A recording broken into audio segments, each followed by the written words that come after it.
Fiziksel olarak bir yerimiz acıdığında hemen bununla ilgileniriz değil mi? Mesela diyelim ki elimi kestim. Hemen derhal acımı azaltmak için bir şeyler yapmaya çalışırım. Daha ciddi fiziki yaralanmalarda ise derhal doktora koşarız. Peki ya ruhsal yaralanmalar?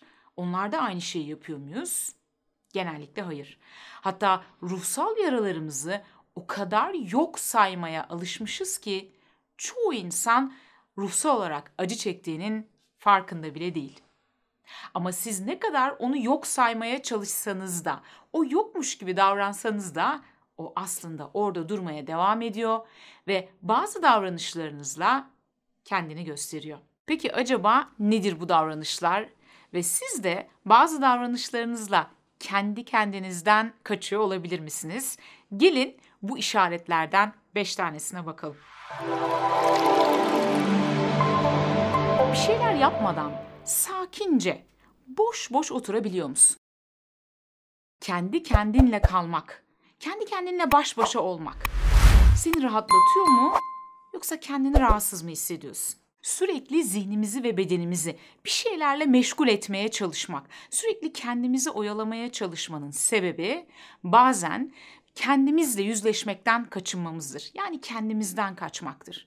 Zihnimizde yüzleşmeye korktuğumuz ve içten içe bizi rahatsız eden, kötü diye nitelendirdiğimiz bazı duygular ve düşüncelerden kaçarız bu yolla. Bu kaçtığımız duygular genellikle öfke, korku, üzüntü, hayal kırıklığı gibi kötü olarak nitelendirdiğimiz duygulardır.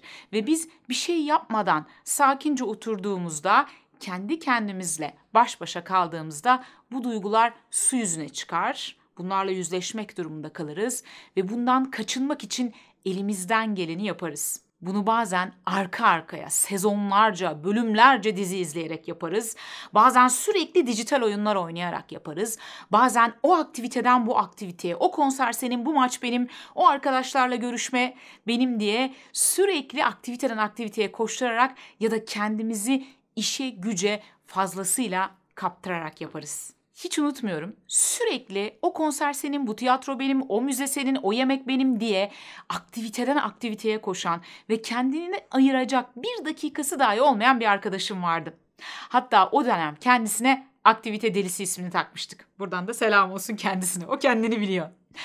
Bu arkadaşım bir gün bir aktiviteye gittiği için diğerine gidemediğinden dolayı bana dert yanarken kendisine şu soruyu sorduğumu hatırlıyorum. Sürekli koşuyorsun. Kimden kaçıyorsun? Bazen kafa dağıtmak, kendimizi, zihnimizi, bedenimizi meşgul tutmak iyidir, gereklidir ve sağlıklıdır. Ancak bunun dozajını arttırdığımızda bize bir şeyler anlatıyor olabilir. Kafayı dağıtmak, dikkat dağıtıcı etkinliklerde bulunmak, özellikle ruminasyonla baş etmede, yani sürekli tekrarlayan düşüncelerle, olumsuz düşüncelerle baş etmede önerilen etkili tekniklerden biridir. Ancak uzun vadeye yaydığımızda düşüncelerimizle, duygularımızla yüzleşmek ve onların aslında bize ne anlatmaya çalıştığını analiz etmek belki daha sancılı gibi gözüken ancak daha faydalı bir tekniktir. Diğer videolarımızda da bahsettiğim gibi bizi sıkıntıya sokan duygularımız, düşüncelerimiz, o olumsuz ya da kötü diye nitelendirdiğimiz o duygular, düşünceler aslında ruhumuzun ağrılarıdır. Nasıl ki vücudumuzdaki ağrılar vücutta yolunda gitmeyen bir şeylere dair bize sinyal gönderiyorsa, bir şeyleri bildirmek için varsa, aslında bu sıkıntı yaratan duygular, düşünceler de hayatımızda yolunda gitmeyen, İçsel ya da dışsal bir takım faktörlerle ilgili bize bildirimlerde bulunurlar. Yani senin hayatında yolunda gitmeyen bir şeyler var. Bu şeyler ya senin bakış açınla, düşünce biçiminle ilgili ya da dış dünyadaki bir takım koşullarla ilgili. Bunları fark et ve bunları düzeltmeye çalış demek istiyor aslında vücudumuz, bedenimiz, zihnimiz. Dolayısıyla bunları yok saymak, bastırmak sadece geçici bir rahatlama sağlayacaktır. Uzun vadede işimizi daha da zorlaştıracaktır. Hatta bir süre sonra onlarla yaşamaya, onları yok saymaya o kadar alışırız ki bilinçli zihnimiz artık bu acıyı tamamen unutmuştur. Birisi sana nasıl olduğunu ya da ne hissettiğini sorduğunda ne yapıyorsun? Genellikle geçiştiriyor musun? Yoksa oturup uzun uzun anlatıyor musun? Eğer geçiştiriyorsan ya da birisi sana nasıl hissettiğini, kendi duygularını, düşüncelerini anlatmanı istediğinde rahatsız, huzursuz hissediyorsan bu da yine kendinden kaçtığının bir göstergesi olabilir. Bilinçaltınız rüyalar da dahil olmak üzere çok sayıda yolla sizinle iletişim kurmaya çalışır. Eğer çok sık kötü rüyalar görüyorsanız, kabuslar görüyorsanız bu durumda zihniniz size acı çektiğini anlatmaya çalışıyor olabilir. Eğer sık sık kötü rüyalar görüyorsanız uyanır uyanmaz hatırladığınız tüm detaylarıyla rüyanızı bir kağıda yazın ve ardından hayatınızda olup bitenlerle bu gördükleriniz arasındaki bağlantıyı kurmaya çalışın.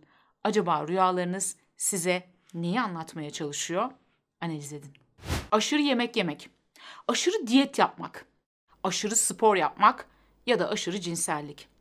Birbirinden çok farklıymış gibi görünse de aslında bu davranışlar çoğu zaman kişinin kendi duygusal acılarından kaçınmak, kendi kendinden kaçmak ya da bu acılarla baş edebilmek için başvurduğu yöntemlerden biri ya da birkaçı olabilir. Yani fiziksel hazzı ya da fiziksel acıyı ruhsal acılarımızı unutmak için bir dikkat dağıtıcı unsur olarak kullanıyor olabiliriz. Hayatınızdaki her şey kontrolünüz altında olmalı.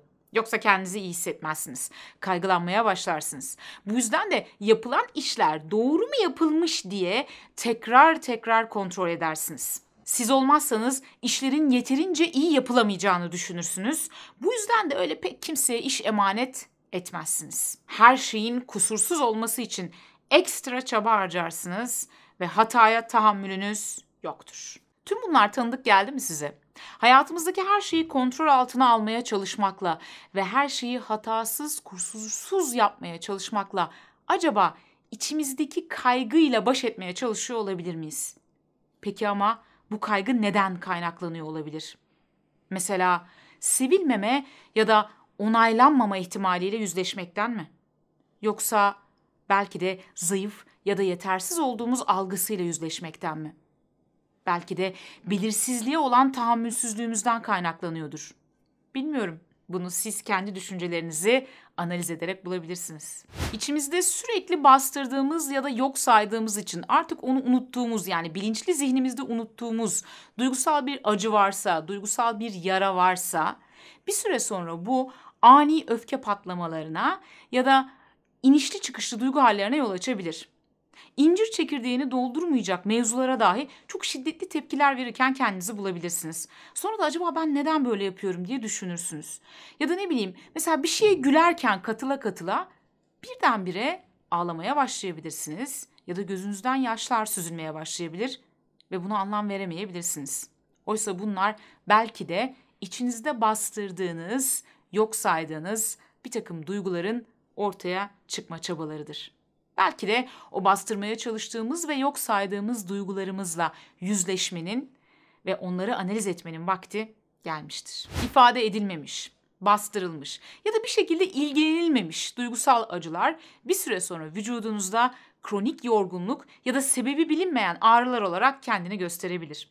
Adeta yıllardır sırtınızda taşıdığınız o acılar bir süre sonra ağrı ya da bütün vücuda yayılmış kronik yorgunluk olarak kendini gösterir. Çoğu zaman sebebi bulunamayan ağrıların ya da kronik yorgunlukların altında yatan temel sebep ilgilenilmemiş duygusal acılardır. Peki fark ettiniz ki kendi kendinizden kaçıyorsunuz. O zaman ne yapacağız? O zaman tabii ki buna bir son vermemiz gerekiyor.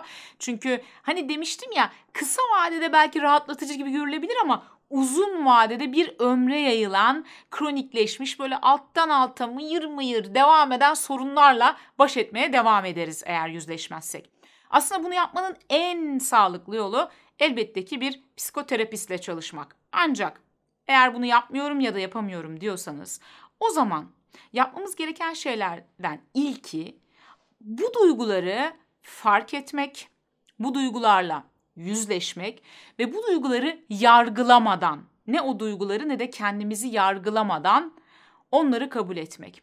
Tabii bunu söylüyorum ama yapılması öyle hiçbir teknik bilmeden çok kolay olan şeyler değil. İşte bunu yapabilmek için başlangıç aşamasında en azından kendi kendime sakince oturabilmek, kendimle yüzleşebilmek, o aşırı düşünen zihnimi sakinleştirebilmeyi öğrenmek atacağım ilk adımlardan bir tanesi. Çünkü öncelikle o aşırı düşünme halinden, zihnin oradan oraya koşuşturmasından bir kurtulmam lazım ki, daha doğrusu onu biraz yönetebilmem lazım ki içimde var olan şeyleri de görebileyim. O kaçtığım şeyleri de fark edebileyim. Bunun için ilk başta mindfulness tekniğini şiddetle öneriyorum. Mindfulness tekniği nedir? Nasıl uygulanır? Ben şu an kendi kendimi sakinleştirebilmek ve içimde var olan o duyguları fark edip onlarla yüzleşebilmek adına nasıl kullanabilirim diyorsanız şuradaki videomla işe başlayabilirsiniz. Aşırı düşünmekten nasıl kurtulurum mindfulness tekniği videom ve bir tane daha yine mindfulness ile ilgili videom size yol gösterici olacaktır.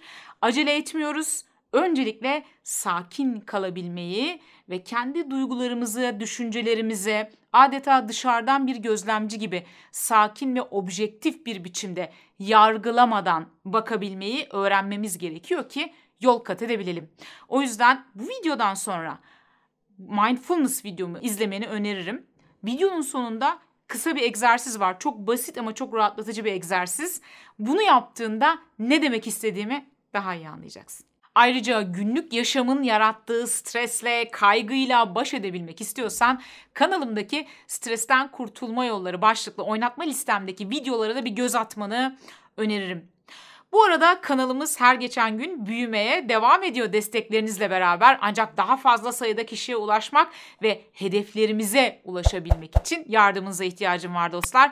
Lütfen kanala abone olmayı unutmayın. Abone olduktan sonra da bildirim zillerini açın ki haftada 2 yeni video yüklüyoruz. Bu videolardan haberdar olabilin ve izleyebilin.